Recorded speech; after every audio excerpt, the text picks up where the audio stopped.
Hello guys, इस video में हम लोग डिस्कस करने वाले हैं स्टैंडर्डाइजेशन, जो कि एडी हो का लिखा हुआ बहुत ही फेमस पोएम है। उसके ऊपर नोट्स हम लोग यहाँ पे डिस्कस करेंगे। ठीक है। और ये नोट्स में आपका रेफरेंस टू कॉन्टेक्स्ट भी होगा और शॉर्ट आंसर टाइप क्वेश्चन भी होगा। ओके। और इसका जो पीडीएफ है, ये लिंक में इसका लिंक डिस्क्रिप्शन में दिया हुआ है और टेलीग्राम चैनल का भी लिंक डिस्क्रिप्शन में दिया हुआ है। उसमें जाके आपको ये पीडीएफ एक्सेसिबल हो जाएगा।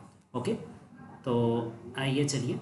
और जैसे मैं अपना बाकी नोट्स का वीडियो में मतलब स्टैंजा बाय स्टैंजा एक्सप्लेन करता हूँ, संक्षेप में बताता हूँ। इस बार मैं नहीं बताऊँगा क्योंकि इसके लिए मैंने डिटेल्स में एक एक्सप्लेनेशन वीडियो ऑलरेडी बना के रखा हुआ है, जिसका आपको आई बटन में लिंक दिख रहा होगा। उसमें क्लिक करके अगर आपने अभी तक देखा नहीं है तो देख लीजिए। उसमें मैंने एकदम लाइन बाय लाइन एक्सप्लेनेशन करके एकदम बढ़िया से बताया हुआ है स्टैंडर्डाइजेशन।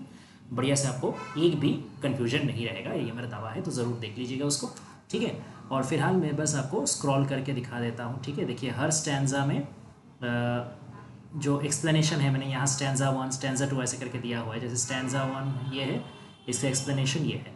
देखिए, कुछ कुछ आपको ग्रीन कलर में हाईलाइट किया हो वर्ड दिखेगा। जैसे यहाँ पे आपको ब्रूडिंग दिखेगा, डार्कली दिखेगा, फिर मार्केटेबल दिखेगा। थोड़ा सा और मैं अगर इसको स्क्रॉल अप करूँ तो इनएविटेबल दिखेगा।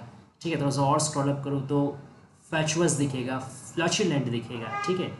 तो ये सारा जो आपको दिखा green coloured highlighted word stanza 1 में। अब ये ग्रीन कलर्ड हाईलाइटेड वर्ड्स का मतलब है इसमें आपको स्पेशल फोकस देना है। क्यों? क्योंकि इसमें से आपका शॉर्ट आंसर टाइप क्वेश्चन आ सकता है। ये सब वर्ड का मीनिंग को लेके, ये सब वर्ड का मतलब इंपॉर्टेंस को लेके। क्योंकि कुछ कुछ वर्ड्स एडी होप ने क्या किया है, डबल मीनिंग में यूज़ किया है। कुछ कुछ वर्ड का हिडन मीनिंग में यूज़ है। कुछ कुछ वर्ड काफ़ी इंपॉर्टेंट है कॉन्टेक्स्ट का हिसाब से। तो इसीलिए मैंने जितना भी ग्रीन वर्ड हाईलाइट करके रखा है ना, उसको आप बढ़िया से पढ़िएगा। ठीक है। उसमें से आपका चाहे आपका रेफरेंस टू कॉन्टेक्स्ट आए, जैसे हर अगर कोई भी स्टैंजा का रेफरेंस टू कॉन्टेक्स्ट दे दिया, तो जैसे मान लीजिए स्टैंजा 2 का अगर रेफरेंस टू कॉन्टेक्स्ट दे दिया, या स्टैंजा 2 का कोई एक लाइन को भी एक्सप्लेनेशन करने बोल दिया, तो भी आप ये जो मेरा एक्सप्लेनेशन पूरा है उसको अगर पढ़ लेंगे अच्छे से, तो बढ़िया से आप एक्सप्लेन कर सकिएगा। इसमें बहुत बारीकी से हर एक लाइन, हर एक वर्ड को, हर एक महत्व को डिस्कस किया गया है। ओके। ये स्टैंजा 3, इसका एक्सप्लेनेशन ये रहा। जैसे देखिए यहाँ theosophist, less industrial star, miraculous, ये सब कुछ कुछ वर्ड्स है। इसको अच्छे से ध्यान देके पढ़िएगा। ये स्टैंजा 4। ठीक है। इसमें संडे स्कूल। ठीक है। फिर neatly modelling phrase, still one more nature point. और ये बहुत इंपॉर्टेंट है, स्टैंडर्डाइजेशन ऑफ द रेस। ये बहुत बहुत बहुत ही ज़्यादा इंपॉर्टेंट है। इसमें से क्वेश्चन आने के चांसेस बहुत ज़्यादा है। इसको बहुत ध्यान से पढ़िएगा। ठीक है। फिर आ गया स्टैंजा 5। ठीक है। इसमें जो एक सिमिली यूज़ किया गया है कि अर्थ को, ठीक है ना, एक बूढ़ी औरत के साथ तुलना किया गया है। तो ये भी काफ़ी एक तंज कसने वाला जो स्टैंजा है, इसलिए भी ये एक इम्पॉर्टेंट है कि किस तरीके से नेचर को डिस्ट्रॉय करने वालों को, ठीक है, एडी होप क्रिटिसाइज कर रहे हैं। तो ये इस स्टैंजा में बहुत बखूबी उन्होंने समझाया हुआ है। तो ये स्टैंजा ध्यान से पढ़िएगा, ये आरटीसी के लिए काफ़ी इंपॉर्टेंट है।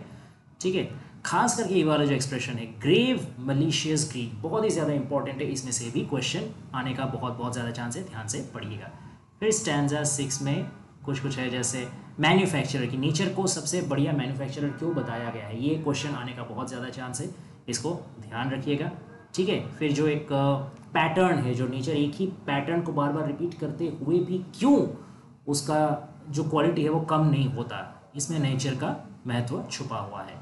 फिर स्टैंजा 7 में जब आ गया, स्टैंजा 7 में भी आपका वही चीज़ को लेकर कंटिन्यूएशन किया गया है कि नेचर कितना बड़ा मैन्युफैक्चर है। नेचर एक ही सेम पैटर्न बार बार प्रोड्यूस करती हो भी थकता नहीं। और सबसे बड़ा बात है, फ्लॉलेस उसका प्रोडक्शन रहता है, उसमें कोई भी एरर नहीं रहता, कोई भी उसमें कमी नहीं रहता। फिर स्टैंजा 8 जो है, इसमें थोड़ा सा आपका अलग टाइप का स्टैंजा है, क्योंकि इसमें आपका लव को लेकर के बात किया गया है। Love as a feeling and love as an action of love making. ठीक है।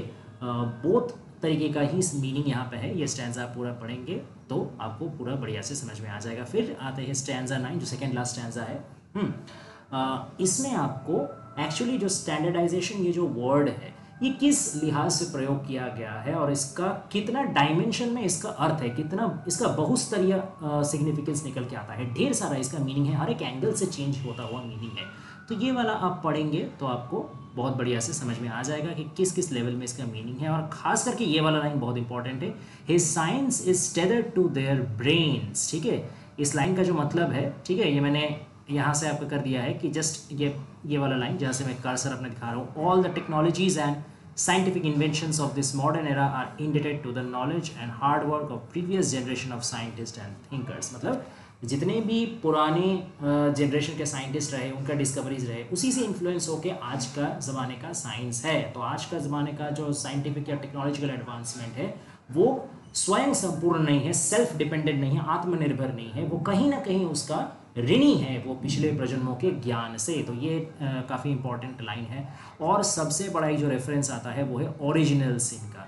ठीक है, ये काफ़ी फेमस एक है आपका एडम एंड ईव का रिलेटेड, पैराडाइज लॉस्ट में जॉन मिल्टन में भी ये काफ़ी इस चीज़ को एक्सप्लोर किया था, और ये काफ़ी फेमस क्रिश्चियन थियोलॉजी भी है। तो ओरिजिनल सिन को लेकर भी क्वेश्चन आने का बहुत ज़्यादा चांस है, इसको ध्यान से पढ़ लीजिएगा। और ये आ गया आखिरी वाला स्टैंजा। ठीक है, इसमें ध्यान रखिएगा कि ये जो ब्यूटी है, देखिए मैंने ग्रीन कलर से ब्यूटी को हाईलाइट कर दिया है, और मिरर, ब्यूटी और मिरर यहाँ दोनों बहुत बढ़िया इमेजरी है, बहुत इंपॉर्टेंट इमेजरी भी है, खास करके मिरर का। मिरर से शॉर्ट आंसर टाइप क्वेश्चन आने का चांसेस है कि इस इमेजरी को, सिंबल को किस हिसाब से यूज़ किया गया है।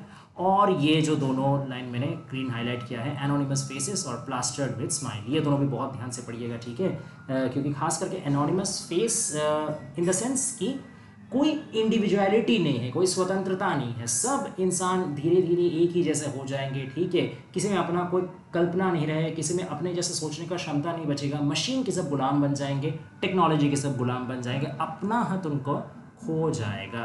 तो ये था पूरा स्टैंजा, आखिर का 10 स्टैंजा का पोएम था। तो हर स्टैंजा मैंने कंप्लीट कर दिया है। ओके, तो PDF का लिंक कमेंट में नहीं, डिस्क्रिप्शन बॉक्स में दिया है, चेकआउट कर लीजिएगा। ओके, आशा करते हैं आपको पसंद आएगा, और ऐसे ही और भी इंपॉर्टेंट नोट्स का वीडियो में लाता रहूँगा। तो please support us guys, stay with us, more videos are coming up. Thanks.